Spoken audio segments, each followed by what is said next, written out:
অসংখ্য হতাশার গল্প আর দীর্ঘ অপেক্ষার পর অবশেষে স্বপ্ন পূরণ।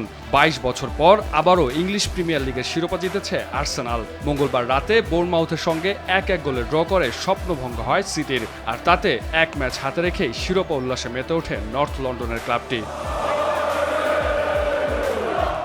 আর্সেনালের সাফল্যের পেছনে সবচেয়ে বড় ভূমিকা ছিল দলগত পারফরমেন্সের। নতুন সাইনিং ভিক্টর ইয়োকরেস ছিলেন দলের সর্বোচ্চ গোলদাতা। মৌসুম জুড়ে ধারাবাহিক ছিলেন Bukayo Saka, Eberechi Eze, Leandro Trossard, Martin Zubimendi, Declan Rice ও মিকেল মেরিনোরা। পুরো মৌসুমে জমাট ছিল গানারদের রক্ষণভাগ। গোলরক্ষক ডেভিড রায়া টানা তৃতীয়বারের মতো জিতেছেন গোল্ডেন গ্লাভ। তার সামনে গ্যাব্রিয়েল ম্যাগালহায়েস ও উইলিয়াম সালিবা গড়ে তুলেছিলেন লিগের অন্যতম সেরা রক্ষণভাগ।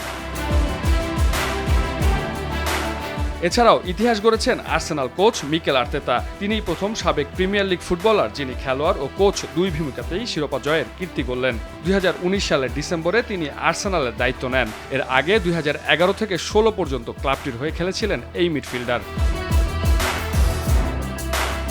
প্রিমিয়ার লিগের ইতিহাসে এটি আর্সেনালের ১৪তম শিরোপা। তাদের উপরে আছে শুধু লিভারপুল ও ম্যানচেস্টার ইউনাইটেড। দুই দলই সমান ২০ বার করে জিতেছে লিগ শিরোপা।